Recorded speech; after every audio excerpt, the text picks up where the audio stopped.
Bismillahirrahmanirrahim. Alhamdulillahi rabbil alamin. Wassalatu wassalamu ala ashrafil anbiya wal mursalin sayyidina wa maulana Muhammadin wa ala alihi wa sahbihi ajma'in. Subhanaka la ilma lana illa ma 'allamtana innaka antal alimul hakim. Rabbi shrah li sadri wa yassir li amri wahlul 'uqdatam min lisani yafqahu qawli. من كتاب آداب سلوك المريد للإمام العارف بالله الحبيب عبد الله بن علوي بن محمد الحداد نفعنا الله به وبعلومه في الدارين آمين.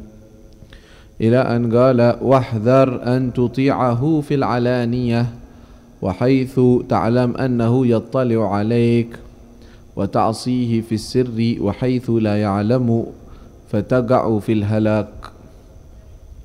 ولا تجتمع بأحد من المشايخ المتظاهرين بالتسليك إلا عن إذنه، فإن أذن لك فاحفظ قلبك واجتمع بمن أردت،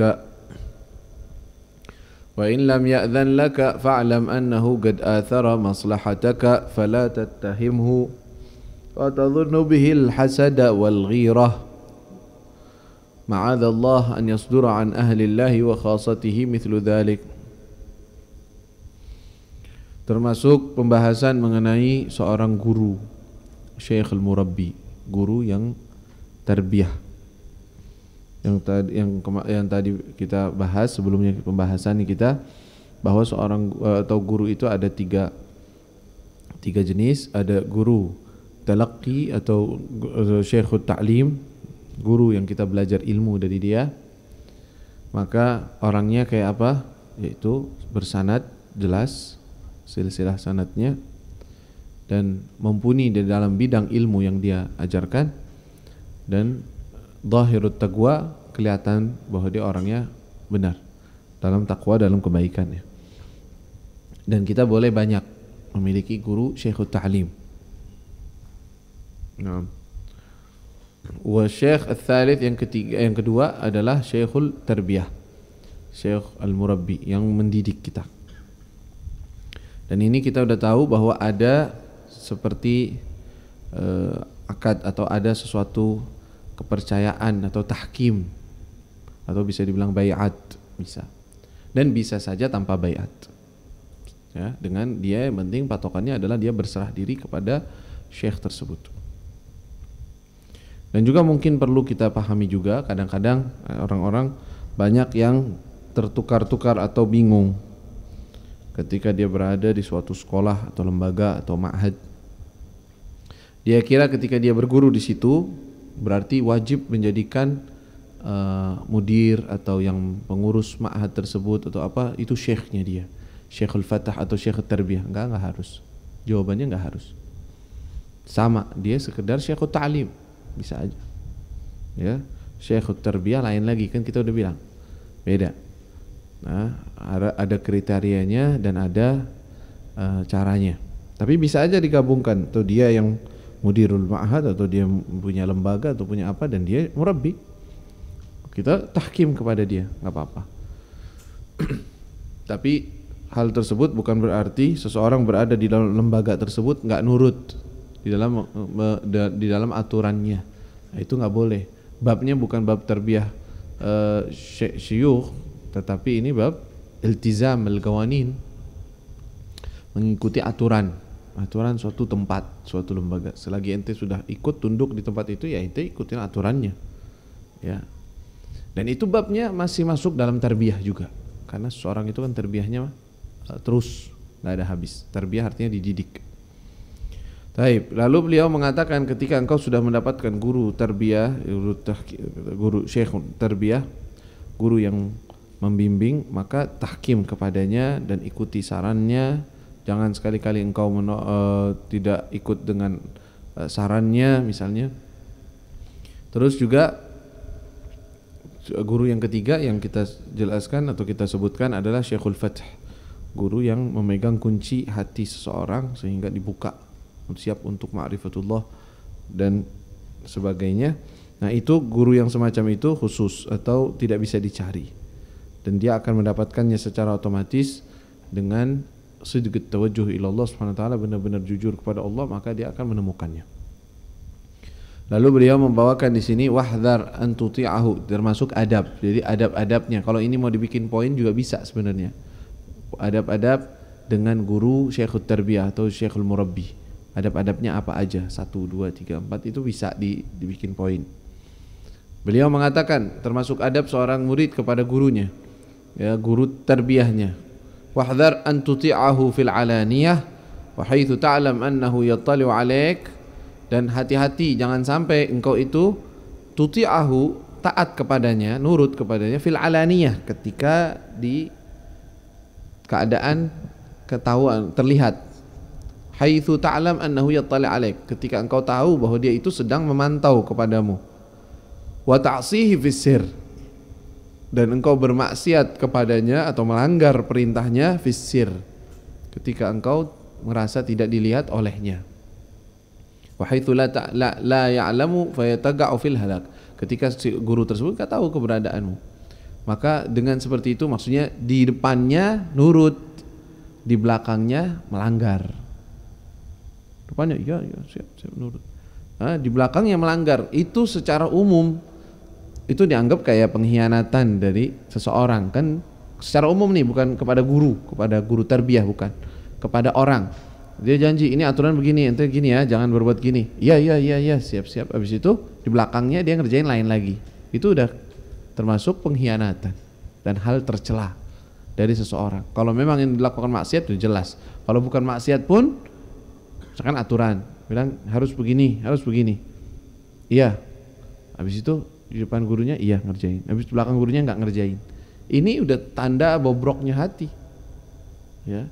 Apalagi kalau hal tersebut terjadi kepada guru tarbiyah yang itu udah serah diri, udah siap, udah mau nurut, malah dia di depannya doang kelihatannya cakep, di belakangnya lain lagi. Oh, itu lebih bahaya. Makanya kata beliau fatagak fil halak, maka engkau bisa terjerumus di dalam kehancuran. Ya, bahasanya bisa kualat. Iya, karena ente kan udah serah diri. Kayak ente udah janji bakal taat, bakal nurut, bakal ngikutin aturan. Contohnya di depannya doang ente ngomong kayak gitu, tapi di belakangnya enggak. Ini kan kayak sifat orang munafik, ya kan?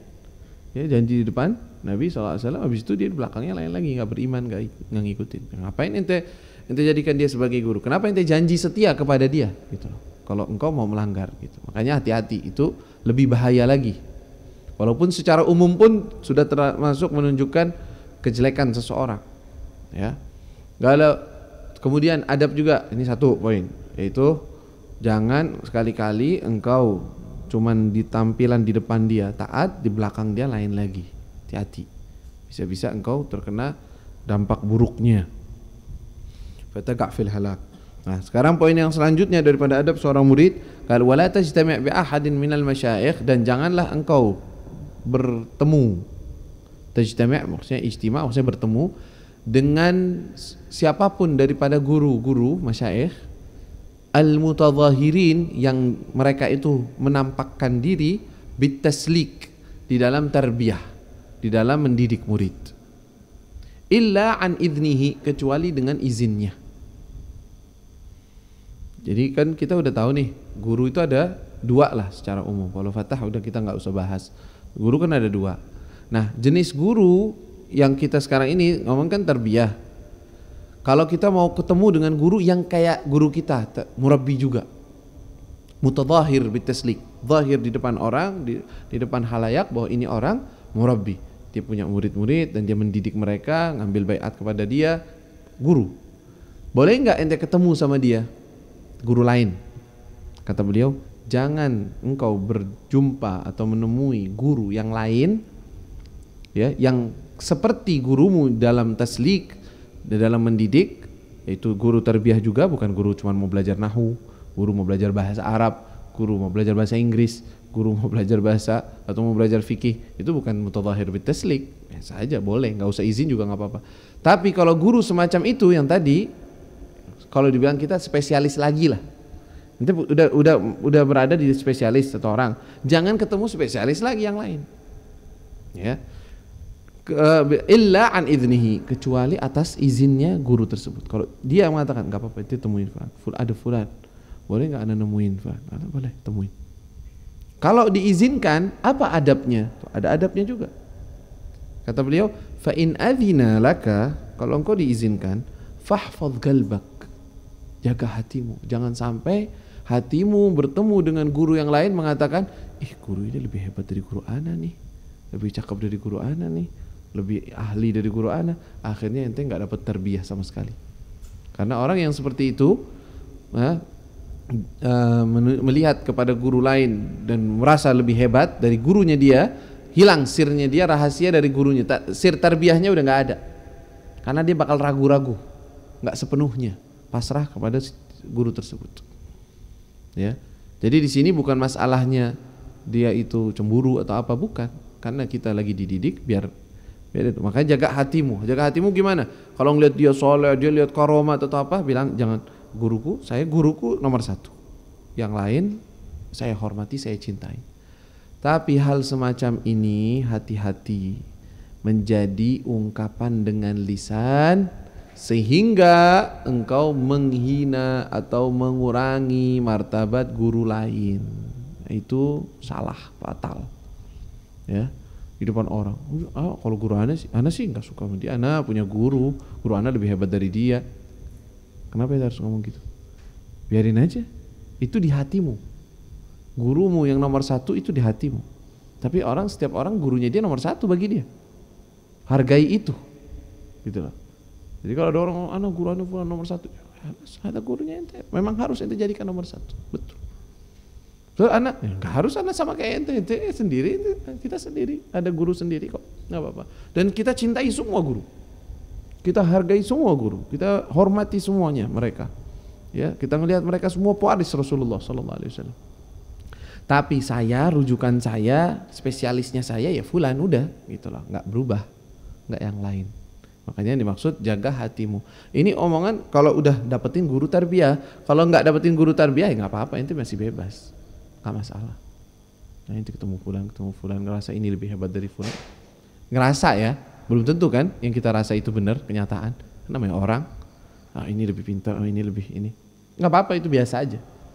Ya, tapi ini permasalahannya kalau engkau sudah menemukan guru dan engkau sudah tahkim dengannya. Terus ente begitu, itu kan kayaknya penyelewengan. Ketidaksetiaan namanya. Ya, akhirnya enggak dapat berkahnya tarbiyah. Itu yang dimaksud di sini. Jadi bukan masalahnya kalau anda udah belajar di satu ustadz terus gue nggak boleh pergi ke ustadz lain. Dari mana ente tahu? Tuh kata Habib Abdullah Haddad, berarti ente nggak paham, baca kitabnya nggak paham. Omongan dari kitab ini bukan ngomongin tentang syekhut ta'lim, tapi syekhut tarbiyah, yang mana engkau sudah pasrah.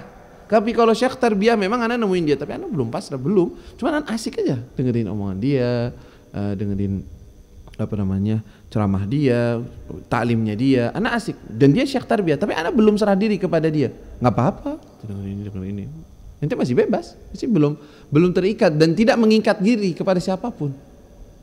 Paham di sini?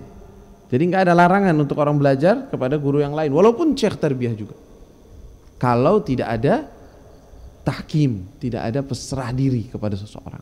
Hanya titik ini penting. Ketika sudah mantap, sudah ini guru ana yang mau, ya, tentunya istikharah, minta petunjuk dari Allah, minta ini, ya, perlu seperti itu. Karena urusannya urusan tarbiyah, urusan dididik untuk menjadi yang lebih baik, biar kitanya jangan sampai kena dampak buruknya malahan. Taib, kata beliau, fa in adina laka fahfadz qalbak wajtami' biman aradta. Kemudian kau berkumpul atau berjumpa dengan siapapun yang engkau mau, kalau memang diizinkan. Yang penting jaga hatimu. Ya, begitu. Wa in lam ya'dzan laka, nah kalau seandainya si guru tersebut enggak mengizinkan, gimana dong? Fa'lam annahu qad athara maslahatak, ketahuilah bahwa dia, si guru tersebut, telah mendahulukan maslahatmu. Jangan sampai engkau berprasangka buruk kepada guru, menyangka guru saya itu cemburu, enggak pengen saya ke tempat lain biar dia doang yang dipuji, dia doang yang dicintai, biar kita nggak jatuh cinta kepada yang lain, kirain cemburu. Astagfirullah, kata Habib Abdullah Haddad, nggak ada kecemburuan. Mereka semua itu prihatin dan cinta kepada muridnya, kepada orang-orang yang mau belajar kepadanya atau mau tarbiyah. Mereka ingin dia sukses. Tapi kalau dia tahu bahwa maslahatnya kalau dia pergi ke tempat yang lain malah jadi goyang, maka dia bilang jangan. Bukan karena dia, bukan karena cemburu.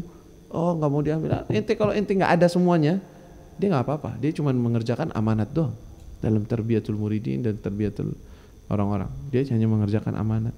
Ya, semuanya hamba Allah di mata dia. Semuanya perintah dari Allah Subhanahu wa taala. Jadi enggak ada kecemburuan. Makanya kata beliau, ketahuilah kalau memang dia bilang jangan ke mana-mana. Ada fulan guru gini ana mau hadir sana, enggak boleh. Kata jangan ke sana. Wah, ini guru ana begini begitu. Hati-hati kata beliau.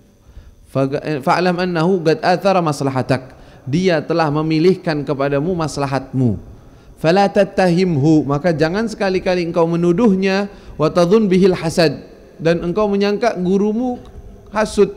Oh ini gurumu hasud nih, iri sama guru yang ngono. Astagfirullah. Kalau dia hasud ngapain jadi guru murabbi? Kaif yurabbi insan wa hu la zala fil hasad? Gimana dia bisa ngedidik orang sedangkan dia sendiri masih hasad? Enggak mungkin itu. Makanya hati-hati. Wal ghirah, cemburu atau ghairah. Ma'adallah, kata beliau, ma'adallah, dilindungi oleh Allah Subhanahu wa taala, an yasdura an ahlillah, terlihat atau terjadi dari orang-orang ahlullah. Yang disebut ahlullah berarti orang-orang yang sudah sampai kepada Allah. Wa khassatihi, dan orang-orang khusus di sisi Allah, mithlu dzalik, tampak seperti itu atau terjadi seperti itu, yaitu hasud atau cemburu. Enggak ada dari mereka. Mereka enggak pernah mau cemburu dengan semacam itu. La ilaha illallah. Baik, itu adabnya. Berarti apa? Jangan ketemu dengan guru lain, murabbi lain kecuali dengan izinnya. Kalau enggak diizinin, ente jaga adab juga. Kalau diizinin, jaga adab juga. Baik. Lalu beliau mengatakan lagi, adab kepada guru lagi. Wahdhar min mutalabati syekh bil karamat wal mukasyafat bi khawatirik. Hati-hati. Jangan sekali-kali engkau meminta atau menuntut atau mengharap dari gurumu nunjukin karamahnya. Wal mukasyafat atau wal mukasyafati bi khawatirik, atau engkau menanti dia membaca atau mengetahui isi hatimu. Kadang-kadang begitu tuh orang-orang yang mulai pengen suluk, pengen apa, bicarakan tentang para aulia dengan karamahnya mereka, dengan kasyafnya mereka. Nah, menunggu dari gurunya. Guru anda mau kasyaf gak sih sebenarnya? Tahu gak sih anda lagi ngapain? Kata Imam Haddad, jangan kayak begitu. Su'u adab itu termasuk. Jelek adabnya, kurang ajar kepada guru ketika kita meminta dia biar ngeluarin karamah dong. Pengen lihat dong karamahnya dia. Enggak. Jangan seperti itu. Karena ente enggak, kadang-kadang mereka bisa karamah tapi mereka enggak mau nunjukin. Dan kadang-kadang Allah memang enggak kasih. Emang semua orang, emang kalau wali saleh wasil ilallah harus mukasyif? Enggak harus. Kadang-kadang dia minta untuk tidak tahu daripada isi hati orang. Ngapain dia tahu? Itu kan bikin beban di hati dia juga. Pusing dia, harus mendoakan, harus gini, harus perhatian. Jadi enggak sembarangan. Enggak boleh kita menuntut seperti itu. Dan itu enggak syaratnya seorang guru dia harus mukasyif, harus sahib karomat yang bisa, enggak harus. Ya. Syaratnya yang tadi, wasal, dia sudah terbiah, dia sudah dididik, dan dia sudah bisa untuk mendidik daripada orang lain. Udah itu aja. Khair mukasyif itu dan karomah yang lain enggak harus. Dan kadang-kadang para aulia salihin dia punya itu semua tapi enggak mau nunjukin. Emang kira kita mainannya ente mau tunjukin, emang mereka apaan? Enggak mau mereka seperti itu. Dan ini termasuk adab, kurang ajar kepada para aulia atau para guru. Makanya kata beliau jangan sampai begitu. Kenapa? Pertama, titik utamanya, fa innal ghaiba la ya'lamuhu illallah. Karena yang namanya sesuatu yang ghaib itu sesuatu yang di luar panca indera. Ya, itu enggak ada yang tahu hakikatnya mutlaknya kecuali Allah.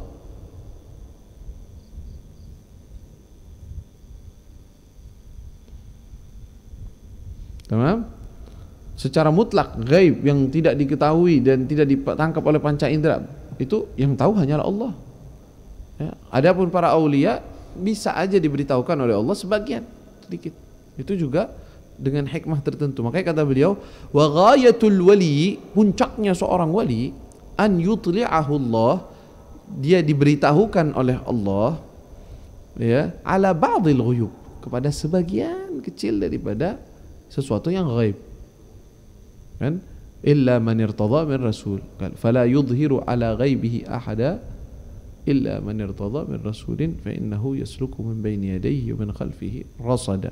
Allah Subhanahu wa taala begitu. Allah tidak memberitahukan, tidak ada yang tahu gaib kecuali Allah, kecuali orang-orang yang Allah mau daripada para rasul yang lain.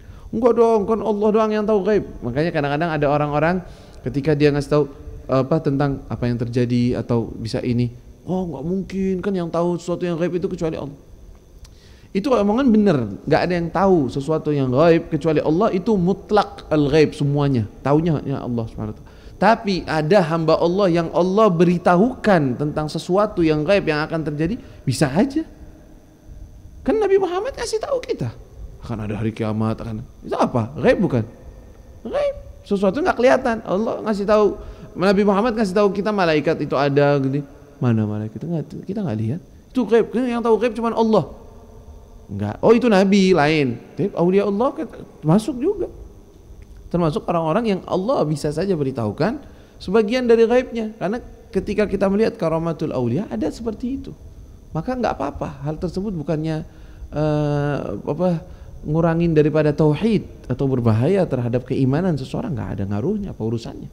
Orang dikasih tahu sama Allah kok, bukan dia tahu mutlak segala-galanya, nggak ada yang tahu. Orang mutlak segala-galanya nggak tahu kecuali Allah Subhanahu wa taala. Ya. Seperti yang kemarin kita sampaikan bahwa mungkin termasuk karamat seorang, dia bisa diberitahukan kejadian besok akan terjadi begini, akan sebentar lagi ini fulan, secara khusus diberitahukan oleh dia melalui mimpi kah itu, melalui hal-hal yang lain, ya diberitahukan oleh Allah hal tersebut. Bisa aja itu sesuatu yang enggak mustahil, bisa aja. Tapi mutlak gaib semuanya tahu enggak mungkin, kecuali Allah Rabbul Alamin. Baik, makanya kata beliau, wa ghayatul wali, puncak seorang wali, an yutli'ahu Allah ala ba'dil ghuyub fi ba'dil ahyan, di sebagian waktu, enggak setiap waktu dikasih tahu, enggak. Wa katsir minal auliya, banyak dari aulia yang dibukakan hal-hal yang terjadi begini atau begini kepada fulan, minta ya Allah, ustur anni ya Allah, tutupin ini ya Allah. Saya enggak kuat ya Allah seperti itu. Tahu tentang urusan ini, tahu, minta ditutup biar dia enggak ngelihat. Pengennya husnudzon sama orang semuanya. Nah, kecuali orang-orang yang diberi amanat oleh Allah Subhanahu wa taala, diberitahukan hal-hal semacam itu tujuannya untuk dakwah, untuk dakwah.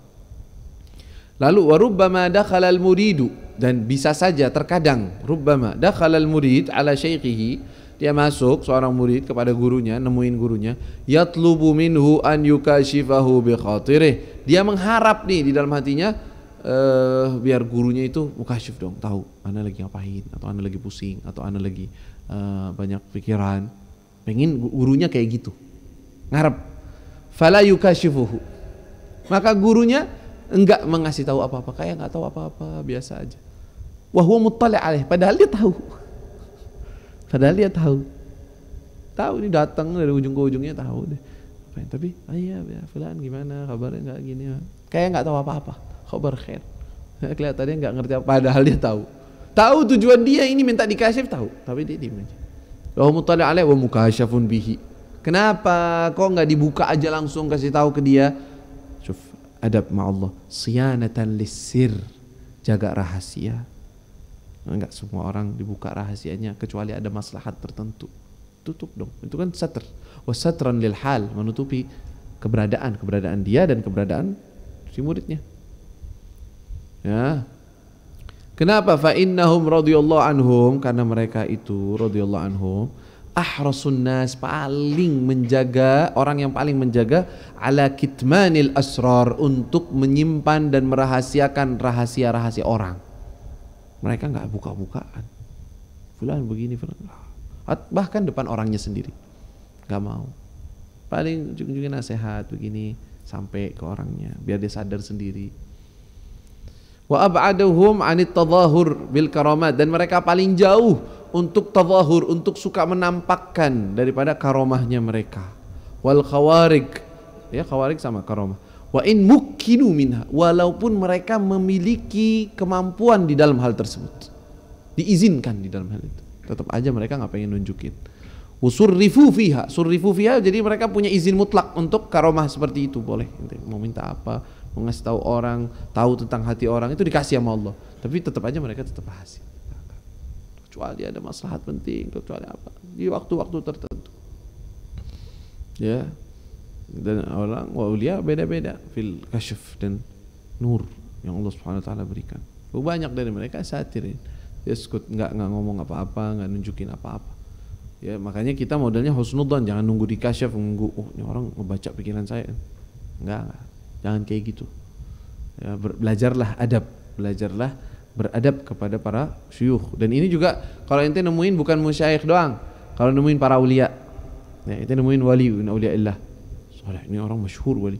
Ana pengen nemuin dia, tapi ana ngarep dia itu tahu dong isi hati ana. Jangan kayak gitu. Itu kurang ajar nantinya kepada wali. Ente datang ke situ, kalau memang ente punya husnudzan, ini orang wali mungkin dia tahu seluk-beluk dari ana.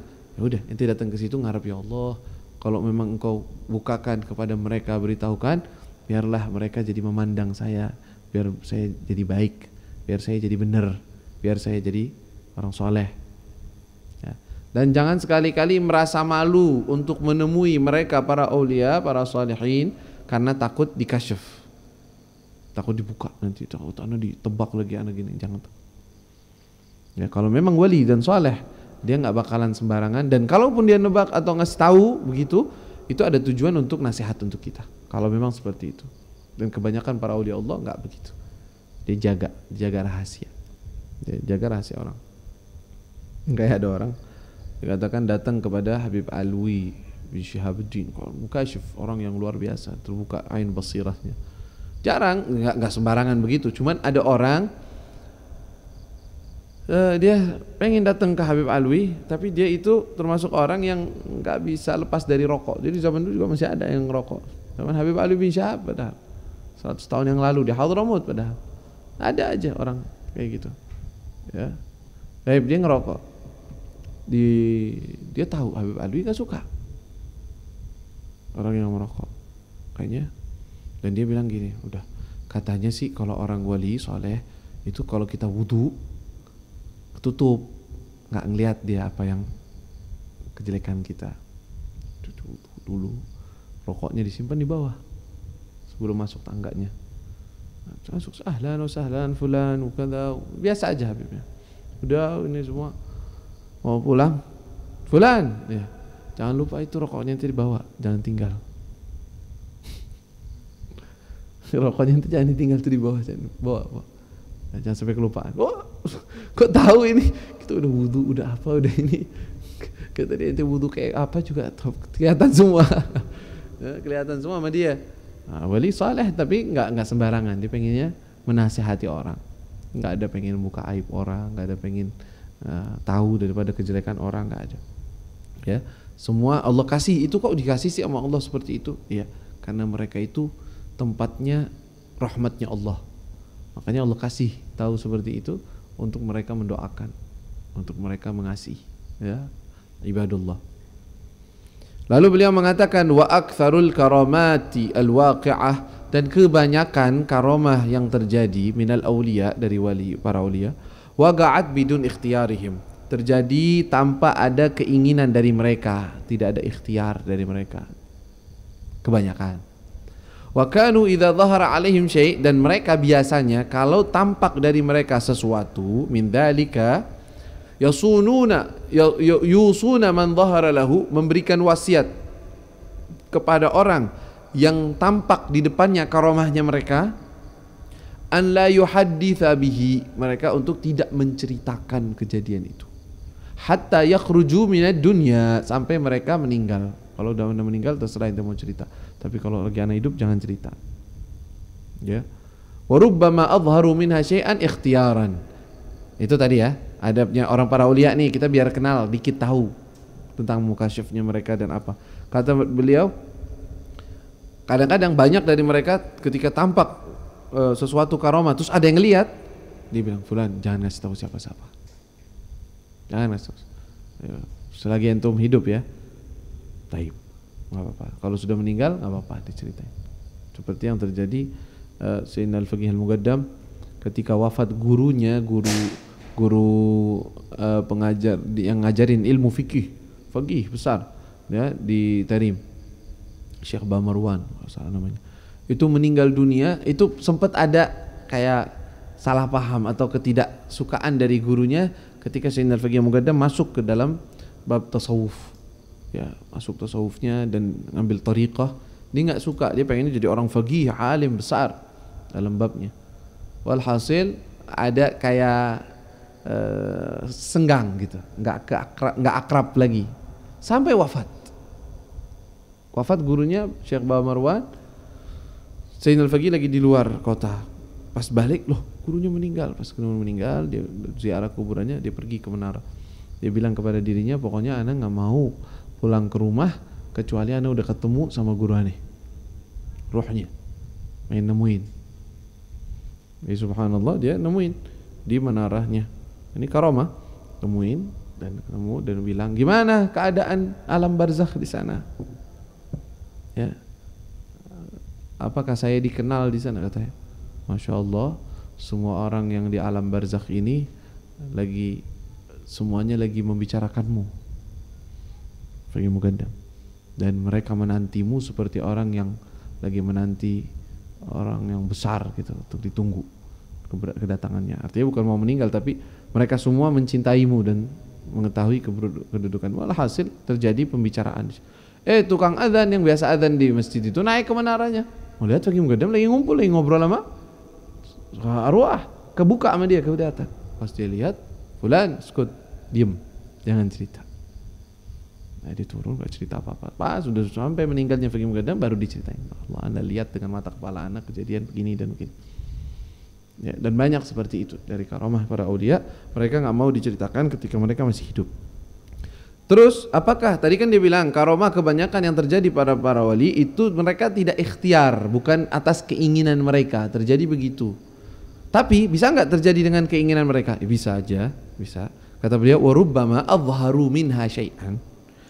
Barangkali saja mereka menampakkan dari karamah syai'an, sesuatu dari karamahnya mereka. Kenapa ikhtiaran secara sengaja? Kenapa? Limaslahatin tazidu ala maslahatis sir. Karena mereka melihat, mengetahui bahwa maslahatnya lebih bagus ditampakkan dibandingkan cuman dia diem. Makanya ditunjukkan. Tidak ada maslahat. Wah, kata. Dan mereka itu nggak ngerjain sesuatu dengan ikutin hawa nafsu, enggak. Ya, semua yang mereka kerjakan ada niatnya, ada izinnya dari Allah Subhanahu wa taala. Izin khusus. Mereka tahu gimana izinnya, gimana taunya. Ya, makanya enggak sembarangan mereka tuh ngerjain sesuatu dengan seenak-enaknya, enggak. Mereka istikharah sama Allah, tahu, cari petunjuk dari Allah, apakah Allah ridha dengan hal itu atau tidak. Lebih disukai ditunjukkan atau tidak. Enggak sembarangan ngerjain kayak.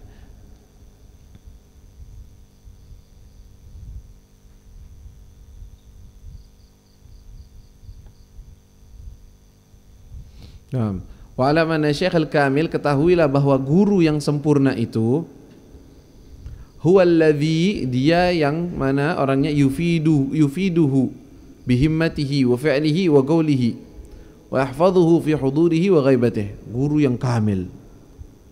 Maratib syuyukh itu kan juga ada derajatnya, tapi yang paling sempurna itu dari guru-guru yang ada itu yang memberikan faedah kepada muridnya, yufidul murid bihimmatihi, dengan semangatnya dia, himmahnya dia bisa ngaruhin muridnya.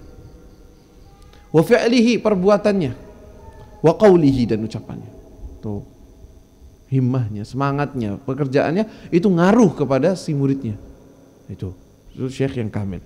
Wa yahfazuhu, dan guru tersebut juga menjaga muridnya fi hudurihi wa ghaibatihi, ketika dia ada bersamanya, hudur, wa ghaibatihi, ketika enggak ada gurunya, dijaga sama gurunya. Ya.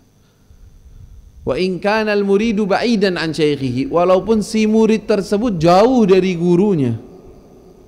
Ya. Min haitsul makan, dari sisi tempat. Falyatlub minhu isyaratan, enggak, ini afwan, ini omongan baru. Ini omongan baru. Fi ghaibatihi, fi hudur ghaibatihi sendiri, titik. Wa in kana al-muridu, dan apabila seorang murid itu jauh dari gurunya dari sisi tempat, ya. Kata beliau, falyatlub minhu isyaratan kulliyatan fima ya'ti min amrihi wa yatruk.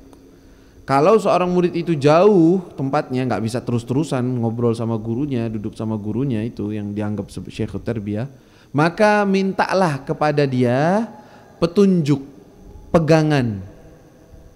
Ana ini mau pulang, ana ini jauh. Gimana? Ana pegangan ana apa? Nah, ente tolak kitab ini, ikutin taklim ane, atau baca kitab ini. Kalau ente bingung dengan urusan ini, ente bisa misalkan bahasa sekarang bisa telepon atau bisa apa, ya, atau bisa ente mutalaah kitab ini. Ntar kalau ada waktu ente datang, kalau ada sesuatu yang perlu ditanya ente tanya, kirim surat. Jadi begitu. Jadi mintain, ana nih dengan jarak jauh ini apa yang harus aku lakukan? Gitu. Wasiatnya apa? Isyaratan kulliyatan fima ya'ti min amrihi wa yatruk. Apa yang harus dia lakukan dan apa yang harus dia tinggal. Biar dia punya pedoman, pegangan. Ya, banyak dari mereka mewasiati mutalaah kitab Ihya Ulumuddin. Tergantung level orangnya juga. Enggak semua orang bisa. Kadang-kadang mubtadi', oh ente belajar di sana, ente belajar di sini, belajar di sini, kuatin ilmu ini. Ngikutin isyaratnya nanti dia, sedikit demi sedikit. Ya, dan yang namanya seorang murid jangan sekali-kali minta cepet-cepet dari gurunya. Kok nggak sampai-sampai sih? Aneh udah lama belajar, tapi kayaknya nggak ada perubahan. Nggak boleh seperti itu, ya. Nggak boleh. Ikutin aja. Dan kalau ada sesuatu yang kurang, salahin diri sendiri, jangan nyalahin gurunya. Emang ente udah ngerjain 100% semua apa yang disuruh, semua apa yang diarahkan? Enggak, ya berarti ente salahnya ente. Kayak orang berobat sama spesialis, kata spesialisnya minum obat ini 3 kali sehari, yang ini ente kerjakan ini, kerjaan itu. Dia kerjain separuh-separuh. Obatnya kadang diminum, kadang enggak. Ya, yang disuruh begini enggak dikerjain, kadang kerjain, kadang enggak. Ntar bilangnya apa? Kok anda enggak sembuh-sembuh sih? Salah siapa? Ya salah dia. Bahkan kalau ente udah ngikutin semua dengan tepat, enggak sembuh kan belum tentu juga. Kan Allah yang punya urusan. Bukan si guru itu, bukan si dokter itu juga. Dokter bisa nyembuhin, dia kan cuma ngasih arahan doang. Sama syekh juga begitu, dia kasih arahan gini. Kalau nyembuhin Allah nanti ada waktunya. Kadang Allah nguji ente biar sabar dulu. Lihat kesabaran ente kemana, kepanjang apa lama nggak sabarnya ente. Ada kesabaran atau tidak? Ada sesuatu yang kurang Allah ingin kasih dan waktunya belum. Allah lebih tahu. Jadi nggak usah nentuin sendiri waktunya. Kok nggak sampai? Kok belum? Kok lama banget? Kok begini-gini doang? Tapi tuntutlah diri kita, ya, untuk melaksanakan perintah mereka, mematuhi daripada apa yang mereka lakukan. Setelah itu urusannya Allah Subhanahu wa taala yang tahu, dan bagaimana nantinya terserah Allah Subhanahu wa taala. Hakadha wallahu taala alam. Cukup dulu. Ada pertanyaan?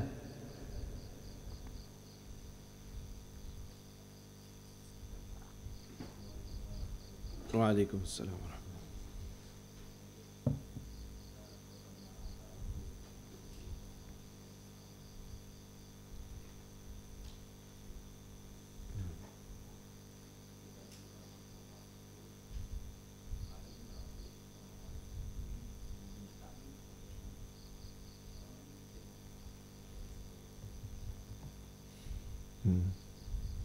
Dan apakah perlu seperti itu?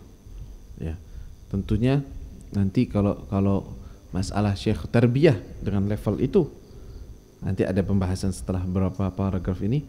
Jangan terburu-buru, kata Habib Abdullah Haddad. Setiap orang yang kelihatannya ini tarbiyah, udah ana langsung aja sama dia aja. Jangan.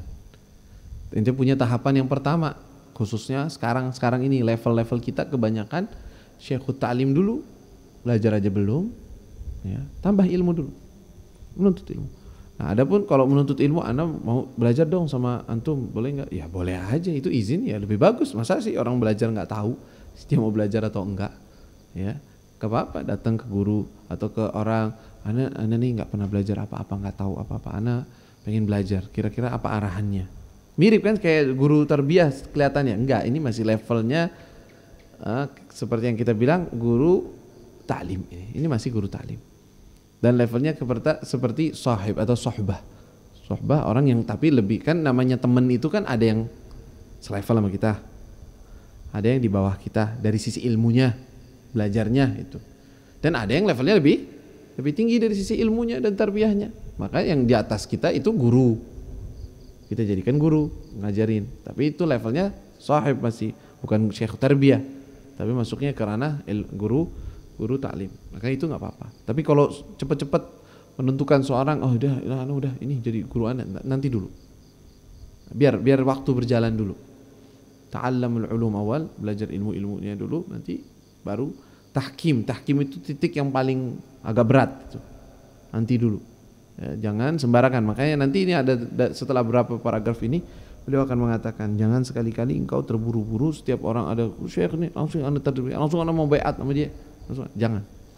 Tar dulu, biar berjalan dulu dengan ininya sampai benar-benar mantap, baru diambil keputusan. Ada lagi yang bertanyakan?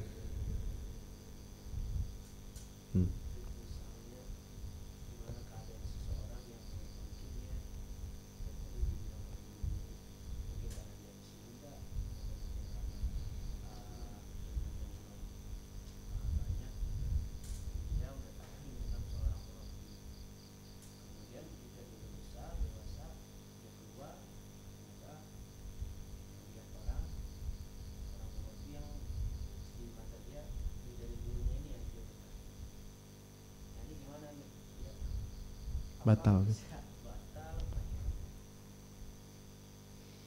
Allahu a'lam. Biasanya yang terjadi itu nggak ada yang tahkim. Yang Anda lihat ya, tahkim suri doang, baiat barokah aja.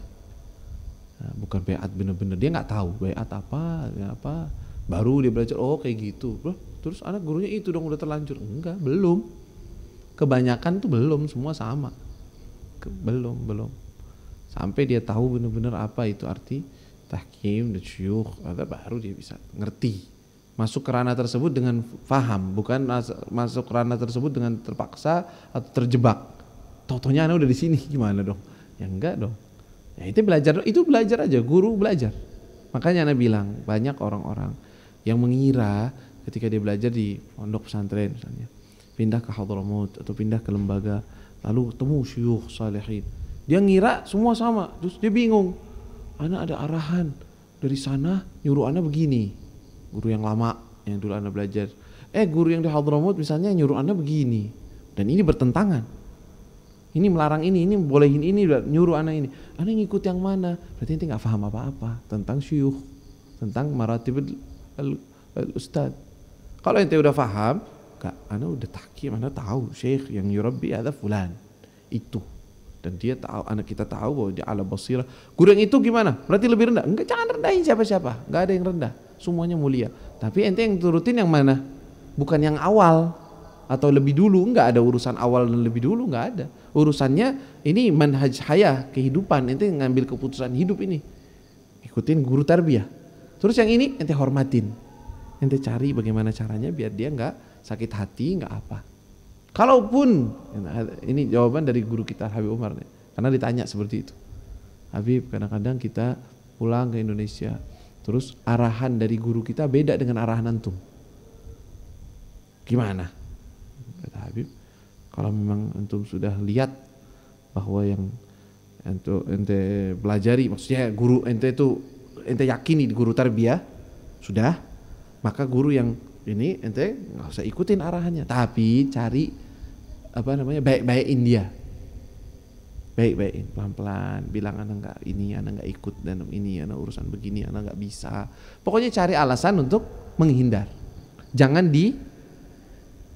anak nggak bisa, anak ngikutin guru anak, ente lain lagi. Nah, jangan kayak gitu. Itu diajarin kita tuh. Ya guru, masya Allah, syekh murabbi tahu, bahkan ngasih tahu ke kita tuh uslubnya gimana. Itu kalaupun berbeda, tapi jangan sampai engkau jadi menentang ke guru yang lama. Jadikan dia itu ente kasih alasan ente bahwa anak gini, anak nggak bisa gitu. Udah, dia tetap ngambek walaupun dia marah, kata Habib Umar. Nah, nanti akan ada waktu, tapi tetap ente baik sama dia. Walaupun dia kesel atau marah, nanti ada waktu dia akan bisa mengerti keputusanmu. Tuh, gitu. Tuh, ini kan ekstrim nih, udah bingung nih orang. Udah galau, pusing. Dia berada di posisi yang ini nyuruh kanan, yang ini nyuruh kiri, gimana? Bingung tuh. Gak gampang itu bagi orang. Tapi kalau dia tahu tuh maratib syuyukh, dia bisa tahu dia. Oh iya, harusnya anak ngikutin yang ini. Kalau enggak anak tetap ngikutin arahan yang ini. Anak cuma belajar doang. Enggak harus anak ngikutin. Misalkan kayak Habib Umar, anak enggak harus ngikutin Habib Umar. Misalkan dia ngikutin sama guru dia, ya udah dia. Enggak apa-apa, enggak dosa dia. Boleh aja. Ya, enggak semua orang yang belajar di Darul Mustawa misalnya berarti Syekhul Habib Umar, Syekh tarbiyah. Enggak harus. Nah, tergantung dianya, si muridnya ini jadiin dia guru apa enggak, kan gitu. Iya kan? Nah, begitu juga tempat-tempat pesantren yang lain. Kita pondok pesantren di sini 10 tahun, anak dididik dan itu. Berarti itu guru anak, enggak boleh anak pindah-pindah. Ya tergantung, ente gimana nganggap dia apa? Guru yang ngajarin ente itu cuman bukan syekh tahkim yang berserah diri dalam segala-galanya dalam urusan yang seperti yang dikategorikan. Kalau belum ya belum. Walaupun dia punya jasa besar dalam tarbiyah saya, dia punya jasa besar di dalam mendidik saya, iya Masya Allah, itu gak boleh dipungkiri, itu harus disyukuri, harus dihargai itu. Ente bukan apa-apa kalau ente gak belajar dari dia. Iyalah, gak belajar ilmu, gak belajar tasawuf juga misalkan, gak belajar ilmu ini, gak belajar itu, ente gak apa-apa, bukan apa-apa ente kalau gak belajar sama dia. Itu tapi tetap levelnya dalam Syekhul Ta'lim, tetap itu Syekhul Ta'lim, dan Syekhul Ta'lim itu azim, besar, dimulia dan harus diagungkan, harus dimuliakan, harus dicintai. Ya, kata Sayyidina Ali bin Abi Thalib, ana abdun liman 'allamani harf. Saya ini jadi budaknya dia bagi orang yang mengajarkan saya satu huruf. Artinya dia berjasa banget sama saya gitu loh artinya. Bukan berarti jadi syekh tarbiyah, bukan. Tapi maksudnya dia adalah orang yang sudah sangat berjasa kepada saya gitu. Mahal dia di mata saya. Gitu harusnya. Jadi tetap ta'zim, tetap mengagungkan, tetap mencintai, tetap menghargai apa yang sudah dia dapatkan, tetapi tetap yang namanya guru tahkim ada lagi, lain lagi gitu. Babnya beda gitu. Dan gak harus ada syekh tahkim berarti anak ngejelekin yang lain. Enggak, siapa yang bilang kayak gitu? Kalau seandainya ketemu dengan guru, kita tahkim dengan dia, jadinya kita malah menganggap remeh semua guru yang lain, berarti guru ente gak ngedidik ente, atau ente yang gak paham dari gurumu. Hati-hati, nggak ada syekh tarbiyah ngajarin tahgir al-akharin, nggak mungkin.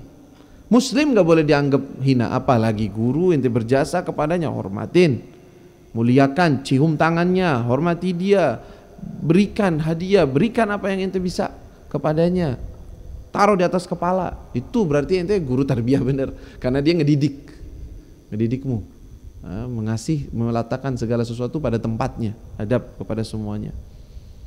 هكذا والله أعلم.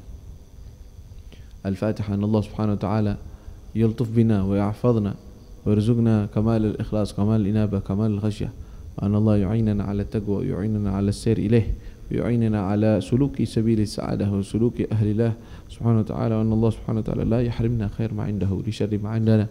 جعل رمضان هذا من أبرك الرمضانات علينا، جعله سببا للفتوح، سببا للمنوح، سببا للعناية، سببا للرعاية على هذه النية وكلها صالح إلى حضرة النبي محمد صلى الله عليه وسلم. سر الفاتحة.